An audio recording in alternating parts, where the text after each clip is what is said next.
तो देश में 5 चरणों की वोटिंग पूरी हो चुकी है। देश की सत्ता के सिंहासन की लड़ाई में कौन जीतेगा और किसकी होगी हार, ये 4 जून को पता चलेगा। लेकिन इन सब के बीच में सत्ता पक्ष और विपक्षी नेताओं के बीच जुबानी जंग भी लगातार चल रही है। आज हम आपको बताएंगे कि आखिर वो कौन कौन से मुद्दे और शब्दावली है जिसके जरिए बीजेपी और विपक्ष के बीच में शब्दों के बाण इस वक्त चलाए जा रहे हैं। देखिए हमारी ये रिपोर्ट।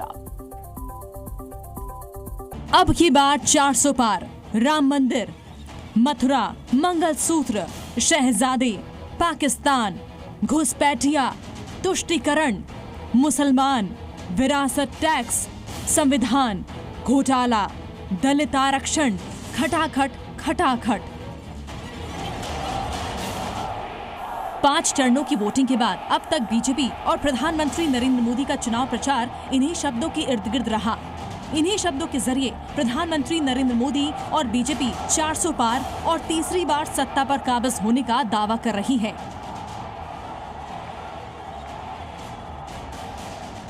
वहीं विपक्ष और राहुल गांधी की ओर से भी खटाखट खटाखट, ठकाठक ठकाठक, संविधान, अग्निवीर, अंबानी, अडानी, इलेक्टोरल बॉन्ड, संविधान, आरक्षण, टाटा बाय बाय जैसे शब्दों से मोदी और बीजेपी पर तीखे वार किए जा रहे हैं। बीजेपी तीसरी बार मोदी के सत्ता में आने की गारंटी दे रही है। अब की बार 400 पार का दावा कर रही है। ये चुनाव दल का नहीं, देश का चुनाव है। इसलिए आज पूरा देश कह रहा है 4 जून 400 पार, 4 जून। वहीं 5 चरणों की वोटिंग के बाद विपक्ष का दावा है कि प्रधानमंत्री और बीजेपी नेताओं की ओर से 400 पार का दावा नहीं किया जा रहा है। नरेंद्र मोदी जी का काम आपके ध्यान को इधर उधर करने का है। घबराए हुए हैं, डर गए हैं, क्योंकि जानते हैं कि इलेक्शन हाथ से जा रहा है। एक और शब्द जिस पर सबसे ज्यादा बवाल हुआ वो है मंगलसूत्र। प्रधानमंत्री मोदी ने अपनी चुनावी रैली में आरोप लगाया कि हमारी माताओं बहनों के मंगलसूत्र पर विपक्ष की नजर है। मेरी माताओं बहनों की जिंदगी में सोना वो सिर्फ शो करने के लिए नहीं होता है, उसके स्वाभिमान से जुड़ा हुआ है। उसका मंगलसूत्र वो एक सोने का कीमत का मुद्दा नहीं है, उसके जीवन के सपनों से जुड़ा हुआ है। तुम उसे छीनने की बात कर रहे हो अपने मैनिफेस्टो में। गोल्ड ले लेंगे, सबको वितरित कर देंगे। प्रधानमंत्री के आरोप के बाद मंगलसूत्र पर महाबहस शुरू हो गई। राहुल गांधी और प्रियंका समेत विपक्ष के कई बड़े नेताओं ने मंगलसूत्र को लेकर हो रही सियासत पर प्रधानमंत्री नरेंद्र मोदी पर पलटवार किया। प्रियंका ने तो यहाँ तक कहा कि मेरी मां का मंगलसूत्र देश के लिए कुर्बान हुआ।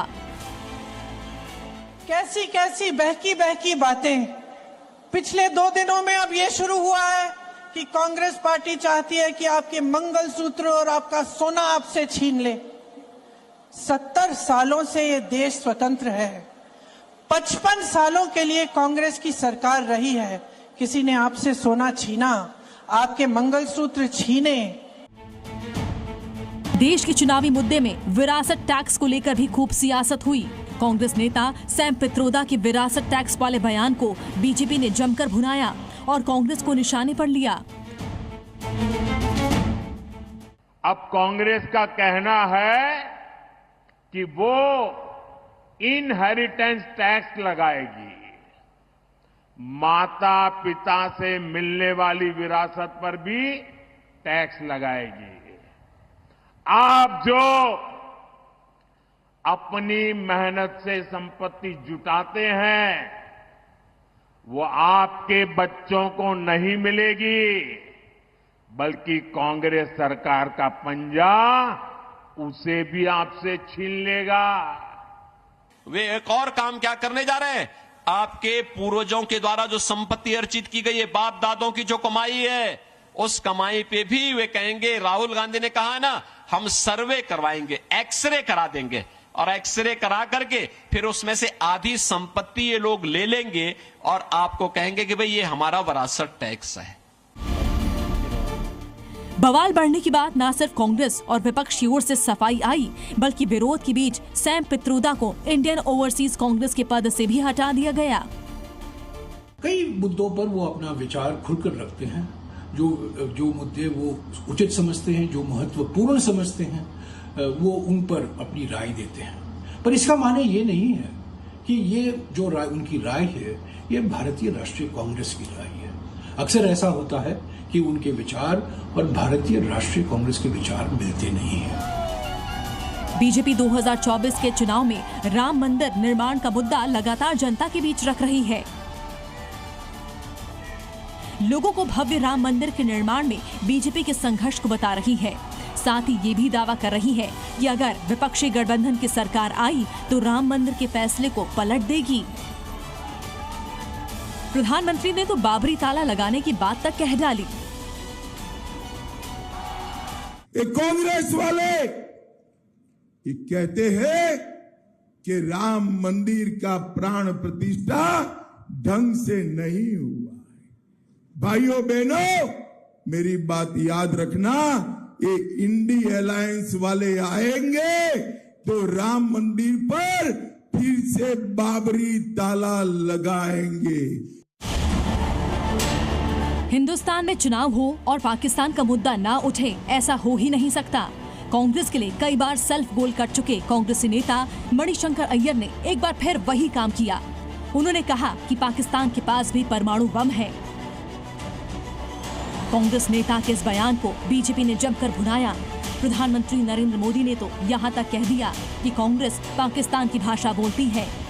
कांग्रेस बार बार अपने ही देश को डराने की कोशिश करती है। वो कहते हैं संभल के चलो, पाकिस्तान के पास एटम बम है। भारत को धमकी देते हैं, कहते हैं कि पाकिस्तान ने चूड़ियां नहीं पहनी हुई है। बताओ, मैं तो कांग्रेस के शाहजादे से पूछूंगा, जरा ये बताओ भैया, आपके साथी ये सब बोल रहे हैं, इनकी मंशा क्या है? चुनावी लड़ाई में नरेंद्र मोदी कांग्रेस और राहुल गांधी पर हमले का कोई मौका नहीं छोड़ रहे। अंबानी अडानी के मुद्दे पर तल्ख रहने वाले राहुल से प्रधानमंत्री ने पूछा कि अब उनका नाम नहीं ले रहे हैं। 5 साल तक अंबानी अडानी को गाली दी और रातों रात गालियां बंद हो गई।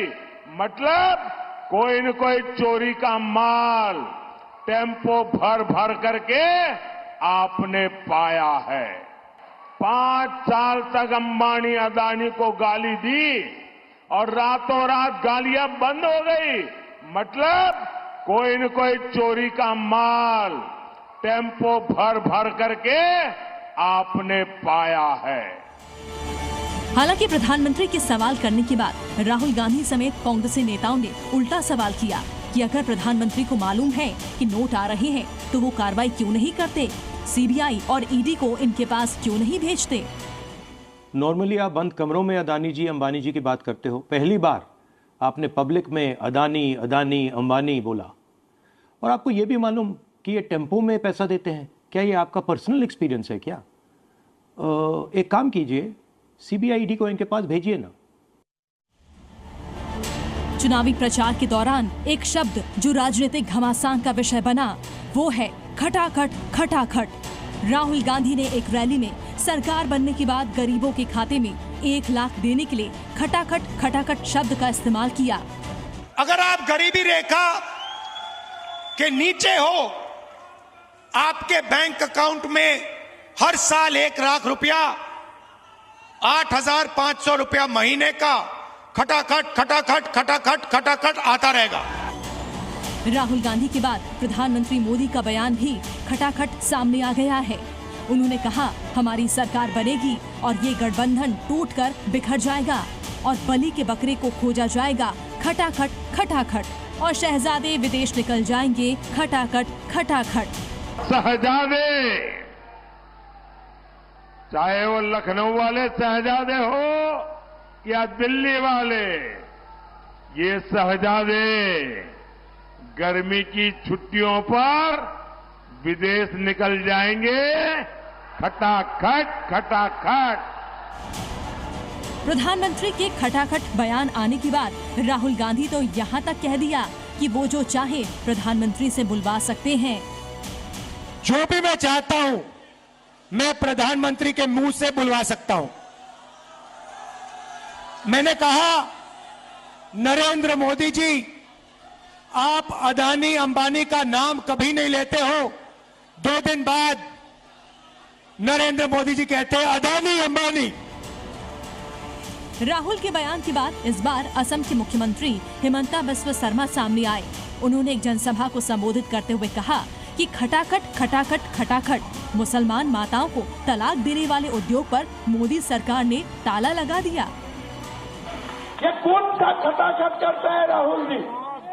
मुसलमान समाज में जाओ, एक एक पति, एक एक पत्नी को खटाखट खटाखट खटाखट तलाक देते हैं।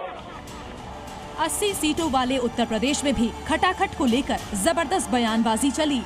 खटाखट खटाखट बयानबाजी में अखिलेश भी कूदे और खटाखट खटाखट से सिलसिला फटाफट फटाफट और गटागट तक ले गए।